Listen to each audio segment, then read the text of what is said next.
Nu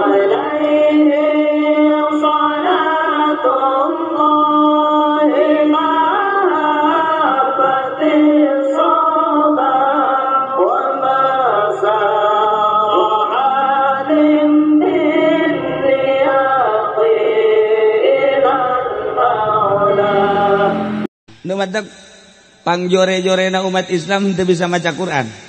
Geus teh mah pamustungan teman. Pamustungan lamun umat Islam teu bisa maca Quran. Waduh cenah kiai kumaha kula mah geus kolot. Belajar. Asana poekeun cenah ieu nih. Lamun teu bisa ngadeukeutan. Ngadeukeutan nu bisa maca Quran. Asal deukeut bae, asal nyana maca nyana deukeut ke mere duit. Asal aya nu maca Quran nyana ngadeuketan ke mere duit.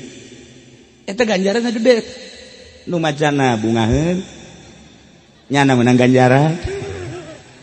Asal kenceng nu tadina setengah juz ge macana jadi sajuz. Jadi kuari mah lain karena Allah karena duit. Karena duit. Tah ngadeuketan. Lamun di kitab dicaritakeun hiji jelema hayang deket jeung Allah ku hese jasa, hese hayang deket jeung Allah. Ku baca Quran teu ngadeukeutan ka Gusti Allah kan deket ba perasaan. Ku maca sholawat can rasa deket bae ka Gusti Allah kan perasaan deket mah. Sebab kanyahoan kan jelema mah loyog-loyogna. Ulah make ilmu kasyaf, make ilmu mantek baheula kajahoan ngaranna ilmu pasti sebab 2 kali 2 4 ulu insan hayawan gambaran naon bae nu aya di benak hati ngadorong kana ngalaksanakeun jeung ngadorong kana datang coba ge gambaran di jero hate teh toko isukna urang langsung ka toko gambaran di jero hate teh motor isukna dideleukeun wae motor nu mana nu aya gambaran di jero hate sarwiti isuk ka sarwiti gambaran jelema hayang ka sorga pasti ngaji gambaran jelema hayang ka sorga pasti ibadah ieu nu mantak cara ricing di dia ieu emang kumaha kitu gambaran di jero hatena naon aya gambaran di jero hate sok gerage gambaran sesuatu nu aya di benak hate eta teh ngadorong kana hayang ngalaksanakeun coba ge nu mantak daraek Mas Antren aya gambaran di jero hate hayang bisa ngaji dimulai ngaji amil nasrib himah tambah deui lantaran can pati bisa ye naik jurumiyah terus sorop ngelal datang ka ngelel gambaran di jero hate teh hayang bisa ngaji alfiah neangan guruna terus gambaran-gambaran ieulah anu ngadorong kana datang. Tah. Dumadak lamun hayang deket jeung Allah kumaha ibadah tapi tidak deket bae. Contoh. Cek Gusti Allah hai Musa. Ngadoa maneh ka kaula make sungut anu bersih niscaya ku kaula bakal diijabah. Kangjeng Nabi Musa ngadoa bae ka Gusti Allah teu diijabah-ijabah. Sakali, 2 kali, sapoe, 2 poe, sampai ka saminggu. Cek Kangjeng Nabi Musa Gusti, ieu abdi ngadoa ka Gusti tapi pancan diijabah keneh bae. Apakah aya kakurangan? Make lisan anu bersih. Cek Kangjeng Nabi Musa ai lisan nu bersih teh nu kumaha? Lisan anu bersih tina dosa ulah aya gibah di jero hate ulah aya ujub ulah aya takabur bersihan geurang langsung sujud ceuri Kangjeng Nabi Musa ya Allah ya Rabbi asana moal aya hiji-hiji acan jelema lamun ngadoa hayang diijabah make lisan anu bersih pantar kula bae diangkat jadi nabi ku Gusti ku hese-hese ting komo lain nabi mah cek Gusti Allah Musa lamun garasa hese make perantara batur deketan jelema nu lisana bersih maneh menta doa ka dinya nu mentak daratang we kaki Muhtar kaki Wahab maneh doa pedagang-pedagang make perantara Di kaki Muhtar mah diijabah, kaki Wahab diijabah, namun kaki Haji Pendi nu tadina dagang boga aset 50 juta barang menta doa kanyana anggeus kabeh. Anggeus kabeh. Matak sing ade ulah sebarangan. Rugi sia ka dieu mah kaji. Nu geus-geus rugi. Make perantara cek Gusti Allah. Datangan jelema anu bersih. Begitu didatangan ke jelema nu bersih nu mana ieu nu bersih teh hese. Unjukan deui Kangjeng Nabi Musa ka Gusti Allah, Gusti jasana hararese sebab nu bersih teh hanya wali-wali Allah, sedangkan urang hayang nganyahokeun wali Allah teh kan hese. Cak Gusti Allah, Musa maneh mere bae gerage ka fakir miskin, maneh mere bae ge sedekah ka yatim, sok gerage hayo laksanakeun.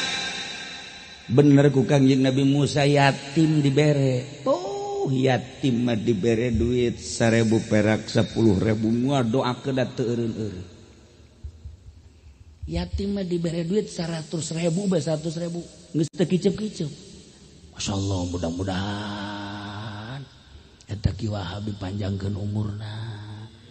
Beuh, eta Ki Wahab mudah-mudahan dibere gagah bae, dibere bisa kawin deui. Utar neretet bae teh yatim neretet bae liwat Haji Pendi teu mere saya tak Haji Pendi mudah-mudahan teh ku galedeg yatim. Coba ge fakir lah asal dibere urang muzaarah ka Banten mere boro-boro gede mere boro-boro 1.000 perak ngadoakeun ge mudah-mudahan panjang umur sing bisa ka Mekah nage 100 kali umur ge teh 100 tahun. Nggak ngejek direk bet sap ngan 1.000 dang mun dibere 100.000 ngadoa ditangkap ae 100. Ieu Kangjeng Nabi Musa dibere konsep ku Gusti Allah, bere fakir miskin, bere yatim piatu. Coba ge nyana ngadoakeun teu eureun-eureun, sedengkeun jelema makan bosenan. Lamun ngadoa sakali teu dijabah, 2 kali teu dijabah, 3 kali teu dijabah haji unggesan bae. Tapi yatim piatu jeung fakir miskin lamun kurang dibere ulah gede. Letik bae ngadoakeun terus bae. Hajunya nanti ngomong bae, ai Mang Haji Wahab teh Ki Wahab can ka dieu deui. Emang kunaon? Sing panjang umur sing ka dieu deui. Aya ge eueuh Ki Wahab aya ge Haji Pendi teh ku galedeg. Geus kitu bae nya ge. Aya sia kunaon? Lok merek. Nya nama koret merepet dur-dur pet. Apa parah teh mah? Kan aya koret doang, aya koret merepet, aya koret dur-dur pet. Eta kan parah dah. Ai koret doang mah koret doang, ka batur doang, ka tatangganya nama ka anak nama biasanya jeung anak pemajikan loyat. Eta ngaranna koret. Aya koret merepet maka tatangga ka batur henteu ka anak ka pamajikan ge henteu, eta ngaranna koret merepet. Nah, mun boga salaki ka pemajikan tilok mere ka anak tilok mere eta ngaranna koret merepet. Aya deh koret merepet dur pet. Terakhir tamata boro-boro jang batur jang nyanan lagi hese. Nyana boga duit tapi lamunan ngarokok yang ngarokok neangan nu boga rokok menta aing. Oh, di Belaraja mah aya di Cisoka. Tah eta ngaranna koret merepet dur pet. Nyana aya biasa meuli es padahal mah duit boga. Kieu bedek dibelikeun hook lah cekeun teh. Kebe neangan batur nu meuli engke menta. Nah, nu kos kitu ngaranna koret merepet dur pet. Iya, asana sih ada ya. Asana aya nu kitu. Ulah nanya ieu mah asli. Tah, ieu Kangjeng Nabi Musa dibere konsep urang ngadoa ka Gusti Allah kudu bersih lisan jeung bersih kolbu. Dilanjutkan ku Kangjeng Nabi, cek Kangjeng Nabi urang ibadah ka Gusti Allah nomor kahiji kudu boga ilmu. Moal beres lamun teu boga ilmu, neangan ilmu jang ibadah ka Gusti Allah moal aya di sakolahan. Dek neangan rukun wudu di SD moal aya. Dek neangan rukun salat di SMF moal aya. Dek neangan ilmu maca kitab di sakola moal aya kajen buku mah aya naga di pondok pesantren. jang ibadah ka Gusti Allah di pondok pesantren sageusna boga ilmu ngalaksanakeunana kan kudu bersih lisan bersih kalbu.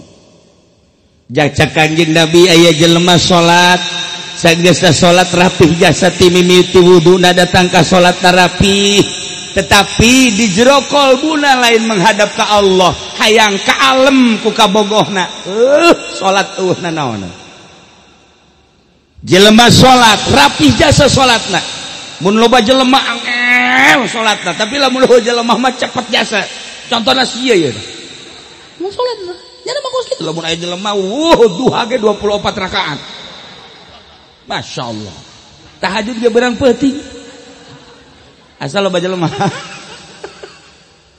tapi lamun jelema tilok duha tilok tahajud ieu lain salat siksa ilmu aya ngalaksanakeunana henteu bersih kalbuna teu jadi ibadah sieun urang lamun kadinya sieun sok geura teu jadi ibadah sama sekali seluruh ibadah urang salat tapi lain menghadap ka Gusti Allah aya kadua henteu lillah hayang kalem lah ku tatangga hayang kalem lah ku mitoha hayang kalem lah ku makhluk eueuh naonan salatna urang zikir sakitu ngegecrek bae zikir la ilaha illallah la ilaha illallah la ilaha illallah sia zikir bae naon naik pangkat naon udah sia maca izqala de naon melet aing melet satu lah kalau mau ngomong nyeri hate aing udah naonan paling geus ituna bae meureun puyeng nu dipeletna ge lamun kena lamun teu nyana nu puyeng cakos itu naonan salat naonan lamun teu lillah zakat naonan lamun teu lillah haji naonan lamun teu lillah puasa nu ku urang bakal dihareupan sakedeung deui teu lillah moal bisa malam yada qaula zur wal amala bihi jelema nu teu ninggalkeun ucapan jorek yakni bohong jeung pagawean anu bohong falaisa lillah hajah Allah teu butuheun karena jelema ninggalkeun dahar nginumna ngan sakadar lapar hungkul